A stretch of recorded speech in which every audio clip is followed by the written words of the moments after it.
Sir ಹೌದು ಹೌದು.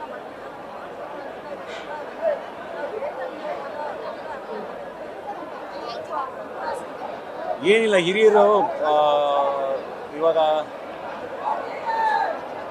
Don't know ಹೆಂಗೆ ಹೇಳೋದು, ಒಂದಿಷ್ಟು ಅವ್ರಿಗೆ ಅವ್ರಿಗೆ ಖುಷಿ ಕೊಡುತ್ತೆ, ಅವ್ರಿಗೆ ಖುಷಿ ಕೊಡುವಂಥ ನಂಬಿಕೆಗಳು ಅಂದಾಗ ಐ ಥಿಂಕ್ ಅದನ್ನು ಎಕ್ಸಿಕ್ಯೂಟ್ ಮಾಡೋದ್ರಲ್ಲಿ I don't find anything wrong ಅಲ್ವಾ.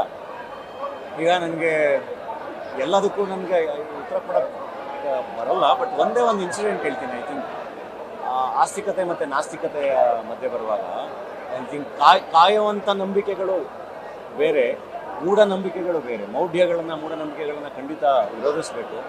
ಆ್ಯಂಡ್ ಆಚರಣೆಗಳು ಅಂತ ಬಂದಾಗ ಐ ಥಿಂಕ್ ತುಂಬ ಥರದ ಆಚರಣೆಗಳಿದೆ. ಫಾರ್ ಎಕ್ಸಾಂಪಲ್ ನಮ್ಮ ಚಿಕ್ಕಪ್ಪ ಒಂದು ಕೆಂಡ ಹಾಯಬೇಕಾದ್ರೆ ಪೂಜೆ ಮಾಡಿದ್ರು. ಅದನ್ನು ಎಷ್ಟೊಂದು ಜನ ಅದು ಐ ಡೋಂಟ್ ನೋ, ನನಗೆ ಅದು ಯಾರ್ಯಾರ್ದು ಯಾವ್ಯಾವುದು ಅಂತಲೂ ಗೊತ್ತಿಲ್ಲ, ಬಟ್ ಅದು ಮಡಿವಾಳ ಪದ್ಧತಿಲಿ ಮಾಡೋದಲ್ವ ಅಂತ. ಬಟ್ ಅಲ್ಲಿ ನಮ್ಮ ಚಿಕ್ಕಪ್ಪ ತುಂಬ ಚೆನ್ನಾಗಿ ಮಾಡಿದ್ರು ಅದನ್ನು. ಐ ಥಿಂಕ್ ಅಷ್ಟು ಚೆನ್ನಾಗಿ ನಮ್ದೆಲ್ಲ ಮಿಕ್ಸ್ ಆಗೋಗಿದೆ ಅಲ್ವಾ ಎಲ್ರದ್ದು.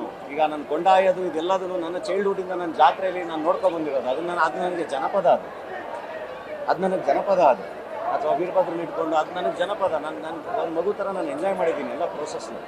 ನನಗೆ ಅದು ಯಾವುದ್ರಲ್ಲಿ ನಾನು ತಪ್ಪುಗಳು ಕಂಡಿಲ್ಲ. ಆ್ಯಂಡ್ ಆಸ್ತಿಕತೆ ಮತ್ತು ನಾಸ್ತಿಕತೆ ಅಂತ ಬಂದರೆ ಆಗಿಲ್ಲ. ಅಲ್ಲಿ ನನ್ನ ಜೀವನದ ಎಕ್ಸಾಂಪಲ್ ಕೊಡ್ತೀನಿ. ಏನಾಗುತ್ತೆ, ನನ್ನ ತಾಯಿ ಮಿಷನ್ ಹಾಸ್ಪಿಟ್ಲಲ್ಲಿ ಅಡ್ಮಿಟ್ ಆದಾಗ ಒಂದು ಸಣ್ಣ ಸರ್ಜರಿ ಇತ್ತು. ನನಗೆ ಐ ನೋ ಸೈನ್ಸ್, ನನಗೆ ಸೈನ್ಸ್ ಗೊತ್ತಿದೆ, ನನ್ನ ಡಾಕ್ಟ್ರುಗಳಿಗೆ ಸೈನ್ಸ್ ಗೊತ್ತಿದೆ, ಅದೊಂದು ಸಣ್ಣ ಸರ್ಜರಿ ಇದು ಅಂತೆಲ್ಲ. ಆದರೆ ನನ್ನ ತಾಯಿ ಆಪ್ರೇಷನ್ ಥಿಯೇಟರ್ಗೆ ಹೋಗ್ಬೇಕಾರೆ ಜೇಂಕಲ್ ಸಿದ್ದಪ್ಪ ಅಂತ ಕೈ ಮುಕ್ಕೊಂಡು ಹೋಗ್ತಾಳಲ್ಲ, Jenkal Siddappa is a hope for Jenkal Siddappa ಅವ್ಳಿಗೊಂದು ಶಕ್ತಿ. ಸೊ ಅದನ್ನು ನಾನು ಅವಳಿಗೆ ಆ ಶಕ್ತಿನ, ಆ ನಂಬಿಕೆನ ನಾನು ಗೌರವಿಸ್ಬೇಕಲ್ವ. ಹಾಗೆ ಅದು ಐ ಥಿಂಕ್ ಎಲ್ಲದನ್ನು ನಾವು ತುಂಬ ಡೈಸೆಕ್ಟ್ ಮಾಡಿ ಎಲ್ಲದನ್ನು ತುಂಬ ಏನೇನೋ ಹಾಕಿ ನೋಡೋಕ್ಕೆ ಹೋದರೆ ಇವತ್ತು ನಾವು ಯಾವ ಕಾರಣಕ್ಕೂ ನಾವೆಲ್ಲರೂ ಒಟ್ಟಿಗೆ ಬರೋಕ್ಕಾಗಲ್ಲ. ಸೊ ಹಂಗೆ ಸಾಕಷ್ಟು ವಿಷಯಗಳಿದೆ. ಅದನ್ನು ನಾನು ಮತ್ತೆ ಇವಾಗ ಮಾತಾಡೋಕ್ಕಾದ್ರೆ ಮದುವೆ ಬಿಟ್ಟು ಅದೆಲ್ಲದನ್ನು ಬೇರೆ ಬೇರೆ ಬೇರೆ ಬೇರೆ ಬೇರೆ ಬೇರೆ ಡಿಸ್ಕಷನ್ಗಳಿಗೆ ಹೋಗುತ್ತೆ. ಥ್ಯಾಂಕ್ ಯು ಎಲ್ರಿಗೂ. ಆ್ಯಂಡ್ ನನ್ನನ್ನು ಪ್ರಶ್ನೆ ಮಾಡ್ತಿರೋರಿಗೂ ಕೂಡ ಥ್ಯಾಂಕ್ ಯು. ಏನು ಅಂದರೆ ಇಟ್ಸ್ ಓಕೆ, ಯಾವಾಗಲೂ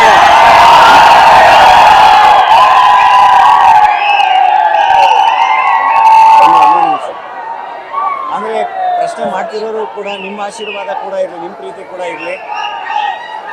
ಅಂದರೆ ನಾನು ಕೂಡ ಇನ್ನೂ ತುಂಬ ಕಲಿತಾ ಇರ್ತೀನಲ್ಲ, ಇವಾಲ್ವ್ ಆಗ್ತಾ ಇರ್ತೀನಿ ಪ್ರತಿಯೊಂದು.